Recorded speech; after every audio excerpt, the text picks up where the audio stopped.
Thanos, thank you very much for joining me today. I'm sure everybody's very excited to hear your insights on the topics that we're discussing.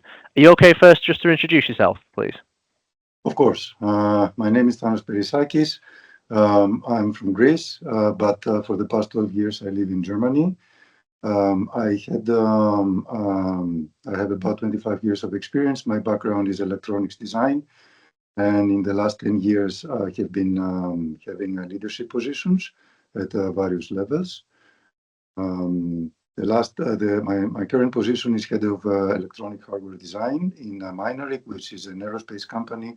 We're making cutting edge communication systems for satellites.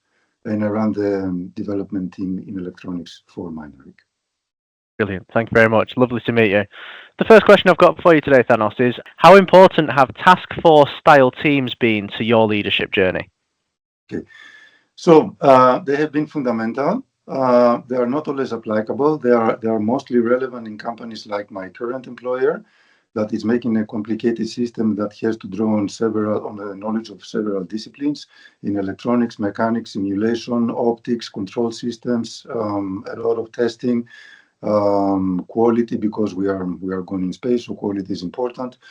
So there is really no dominant discipline there. There is no discipline that calls the shots. Everything has to be worked out between all these technical stakeholders, and there's no decision that can be taken alone. So that becomes fundamental when you have to deal with problems where you don't even know where to start. Something is not working. Is it hardware? Is it software? Is it something else? And there comes the relevancy of the task force. You need to assemble a team that has a wide reaching expertise from the company to even know where to start. So it's our way of working for all the years that I have been here. And through that journey, I have discovered how much one can benefit in his leadership skills by exactly running task forces. And there are several things that are particular to this line of work that makes a leader understand and develop his or her skill. So task force usually start on a Friday afternoon because all the bad things usually happen on a Friday. Um, it doesn't have to be always the problems. Sometimes you need to take an important decision. Sometimes you are in a crossroads and you need to know which way to go, and you realize that you need a team of experts. But a lot of that, and especially lately in my company, because we are into integration stage, a lot of the task forces happen in light of problems. So you assemble the team of experts, and then you realize the first important point here is that you are not the expert anymore. You cannot go back into your comfort zone and gain acceptance and gain respect because you know one thing deep.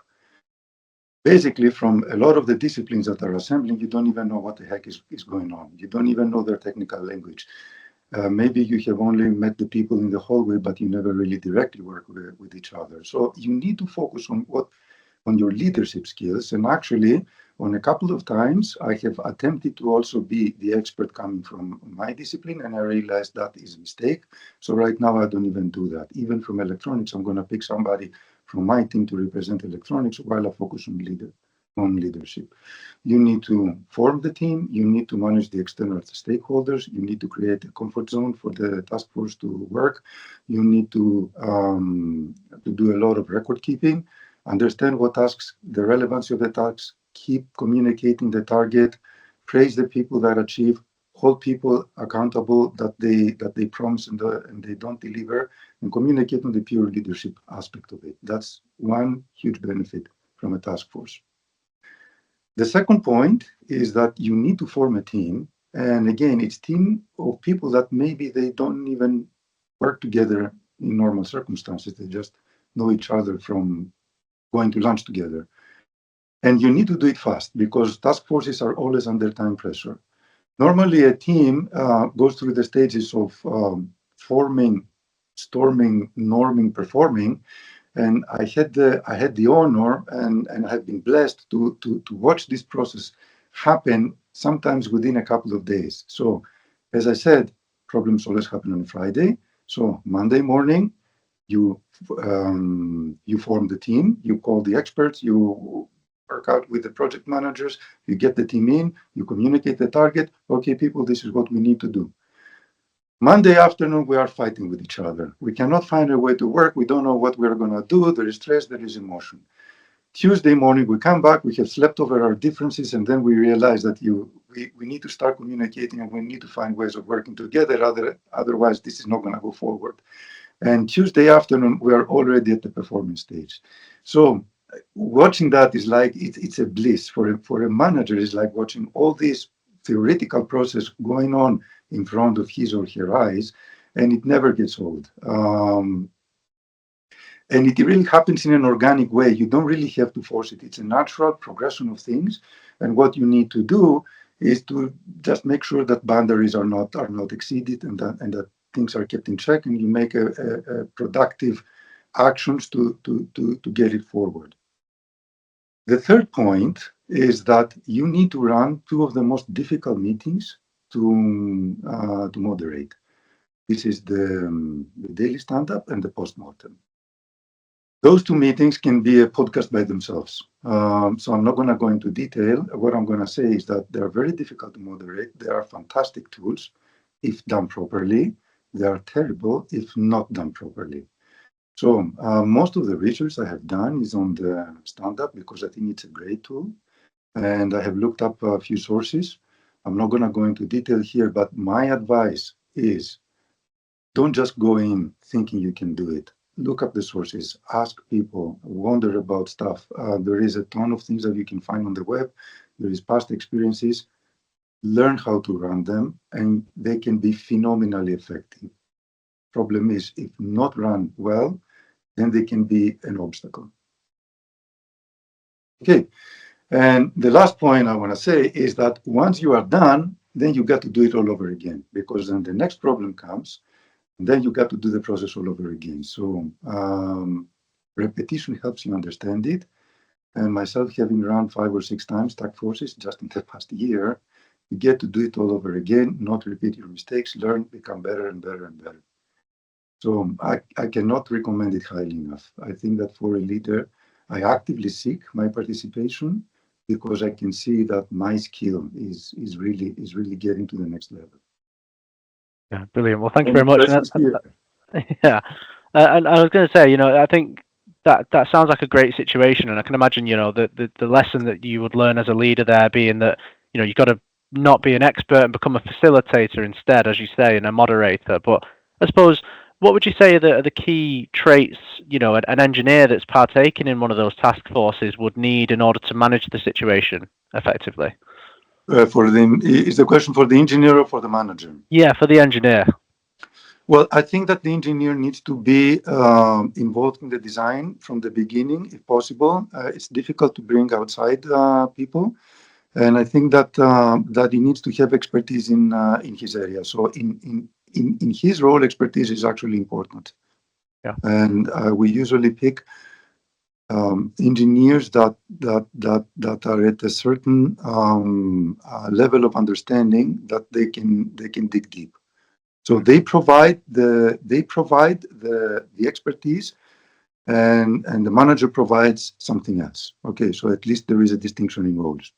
Yeah, of course. And I suppose, as you mentioned earlier as well, there's lots of people from different disciplines in one task force. I suppose, do you as the leader, translate some of the technical aspects of the department into, more understandable language for people from other departments, or do you encourage the engineers to do that themselves? Normally, I identify the communication gaps because sometimes they speak about the same thing and they are meaning something completely different. I see that problem a lot between engineering and production. Production has its own language, and they use the same words, and they mean different things. So I've learned to understand that when people think they are talking about the same thing, but they are not. The other thing is that, for example, hardware and software, they have completely different workflows. They need to meet at the end, but they are going there in completely different ways. As a quick example, one is more suited to waterfall project management technique, and the other is agile. So you need to kind of point out the importance of keeping your separate methodologies, but you need to meet at the end. Mm. Yeah, Okay. brilliant. Okay. Many times I just have to translate. I have to understand that if this is not done, then the other shouldn't be done. Generally, this is the burden of the task force leader. You should not burden the engineers in trying to understand what is going on in their environment. That's your job to do. Yeah, brilliant. Second question I've got for you then, Thanos, is what's one piece of advice that you were given that's had the most impact on your career personally?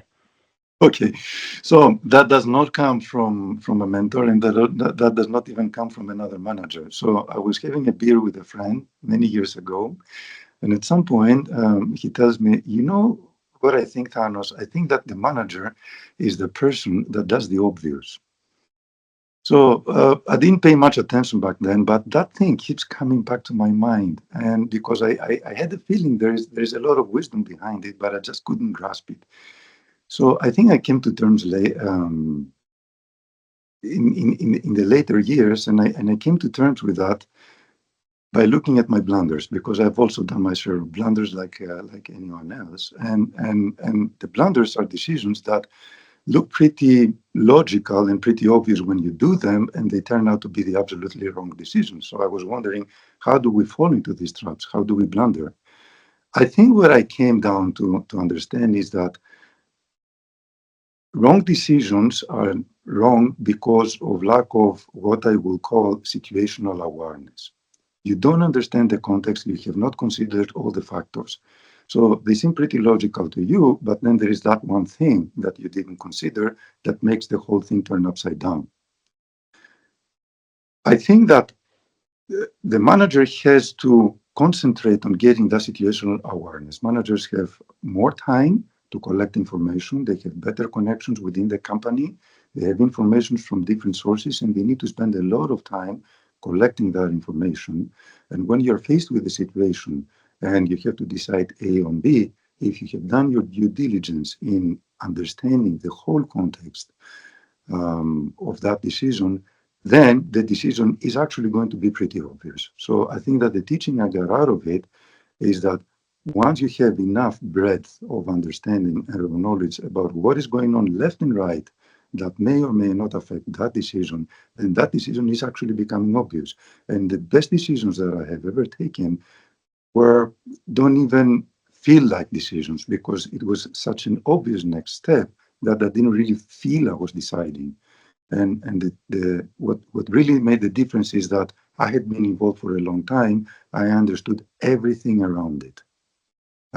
That's what you bring to the team, because the team does not have the time to do it. Yeah. And Mm. that's and sometimes I see that, because even if it is very obvious to me, I still need to explain it why we are going that way, which means that less visibility makes people feel to be explained to. Yeah. So I think that was what my friend meant back then, is that if you do your job right, and you rise above the detail and leave the details to other, then most of your decisions are going to be the obvious ones, and you don't need to go further.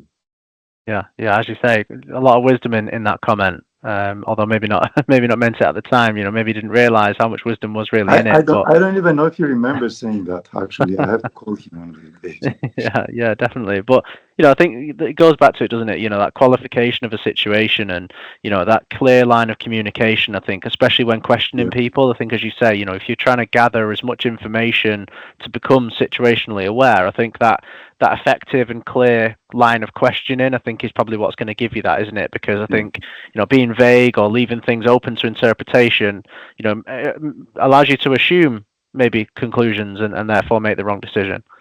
yeah, correct. And Danny, we managers always have an existential problem, because we are no longer contributing a tangible design. Sometimes we don't even write a document anymore. So we don't do a design, we don't write a document. At the end of the day, you come back home and you say, okay, what did I contribute today? Why I'm even there?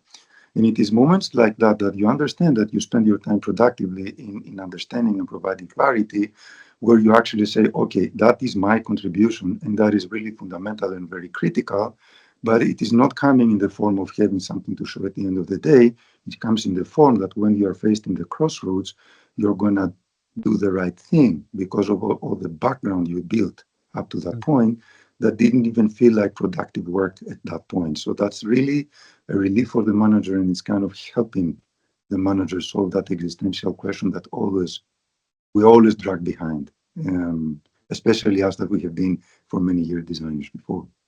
Yeah. Yeah, definitely. And I think as well, it's a great opportunity to spot problems early on, I would imagine too. When you're having almost like this eagle eye view over a project or a situation, you're gathering lots of information and you're seeing it from a slightly removed perspective because as you say, you've not got your head down focusing on a technical aspect of the work. It should really give you an opportunity to, spot little patterns or problems before they develop. Okay, perfect. And the final question I've got for you, Thanos, is how important is it for a leader to delegate? Okay, so that is actually your most difficult question. And the reason why it's difficult is because there has been so much written and so much said about it that I just don't know what kind of perspective I bring that has not been exhausted before. So I pondered a lot about delegation, and I'm going to bring a couple of points that I hope they are deeply felt in me and might provide a bit of a different perspective. So I think that it is hugely important. It is in the core of your management, and there is two aspects of it. One is the risk taking. Delegation is a risky business, and you need to come to terms with it and being comfortable. So here I'm going to attempt to draw a parallel between delegation and sports. I live in Germany, and little known fact, in Germany, American football is actually quite popular, and there are many local teams, and my son plays in one of those. So I go to the games, of course, and I had the opportunity to watch how the coaches are managing the team. So what I've noticed is that usually in American football, you can change player as many times as you want. There is no limit so you can change player every minute if you need to. So they usually come down with a big team, and there is the good players, which I'm going to call Team A, and there is the not so good players, which I'm going to call Team B. Mm. The not so good players are either people that are just not making progress, or are people that are making progress, but they have not been given the exposure and the chance to prove it. Okay. So when the game is critical, the trainers use Team A because they need to win the game. They need the points. The interesting happens when you are ahead in the score, or if the game is not important, and then you can see different risk appetites between coaches. Some people stick with the Team A because they want to secure it, they want to win it, they are looking for the short-term goal. Some coaches, they start putting the Team B, and sometimes they even completely change from Team A to Team B because they want to give the exposure and build the team, and they are looking further ahead. They are looking at next year's Team A that they need to start building now. So depending on the risk-taking of the coach, there is a direct connection between the short-term safe and the long-term risky approach. And that's where we managers as coaches come in, that we should look at our teams and find out if we have also created a Team A and Team B in our teams, and if all the good, important, interesting projects go to a Team A, and if our Team Bs are also given a chance. And if they're not given a chance, then we have to ask ourselves how much risk averse we are and how much this is hurting the team. Because if you burn out your Team A, next year you're not going to have any team at all that can perform. Yeah. So my advice here is understand that risk taking is part of the business of delegation, and you need to take calculated risk into bringing your not so performing people up to speed. And I had bad surprises. I had people that I believed in and they didn't perform, but at least because it was risky, we had a plan B. We knew that we could somehow mitigate it. And I had good surprises of people that performed so well that I was wondering how did it escape me for so long that these people were really, really having all that potential. So embrace the risk. Do it Yeah. in a calculated way, by embrace the risk. Don't play safe. You're not going to get a good team if you play safe. Yeah. No, I really enjoyed that comparison that you made there to the sports team. It definitely made it a lot clearer in my mind the point that you were making. And I think, yeah, it's super important, isn't it? Like you say, to make sure that you're mitigating the risk, because then there's less pressure maybe on that person coming in, and they get the opportunity to really showcase what they're capable of, without that potential stress or worry of it being the only option left. I think that's maybe an important part of that example there. But yeah, I think, yeah, taking the risk is the only way to develop people, and I'm sure you'll gain a lot of trust as well from everybody in the team when they see that you're willing to take those risks. Yes, that's also what I feel. And like I said, you got to own your mistakes. If you take too much risk and it doesn't pay off, you got to own it. The problem with mistakes in management is that your mistakes are usually paid by other people, and you need to be very open. And sometimes, actually not sometimes, always when you take that kind of risk, you need to inform the team because you need their buy-in. Okay, so that process that I described doesn't have to be a secret. The other thing I found out is that there's a second skill that you practice, and this is how to communicate. When you delegate, we all have a tendency to tell people what to do and how to do it. The leader code communicates the why. Your best people only need to be told the why. The moment that you communicate, this is why this is important, they have already figured out their strategy. You don't need to tell them anything. They just create their own tasks. They know where to go. They know what to do. You should also do that with everybody else and only intervene and tell them how if a person is stuck. Wait for that person to be stuck. We always carry that insecurity that if it is not done our way, then it will not be done correctly. And that's another thing that that I need to overcome and other managers need to overcome. You need to be patient. You need to let that person try and don't tell him how, and then get that person unstuck only when there's a real need. So because delegation is done on a daily basis, you get to practice that approach until it becomes part of your life, part of your management style. It doesn't come naturally, but use delegation to make that natural. Communicate the why. Avoid communicating the how unless you really have to. Be comfortable with things done in a different way than what you would have done, as long as the purpose is achieved. Okay? Yeah. Yeah, no, thank you. And yeah, again, I think that goes back to a topic that I've covered quite often on this series, which is open-mindedness. And I think if you communicate the why and you allow people to work it out themselves, you've got to be open-minded, I suppose, to what their strategy, their solution may be. As long as they achieve the why, then really it shouldn't matter what their strategy looks like. It may differ completely to how you would have done it yourself, but if it's effective, it's effective. And I think that's the important thing, isn't it? To be open-minded to how they may approach it. Okay, so we are in integration stage now in our flagship product, and everything that we did, everything comes now into fruition, and of course all the problems reveal themselves. So it is very, very intense, very cooperative. You need to talk to a lot of people that you have not talked before. It's really excellent times right now to be in my company. I don't say it's easy. What I'm saying is that this is the thing that you're going to remember. Yeah. Good.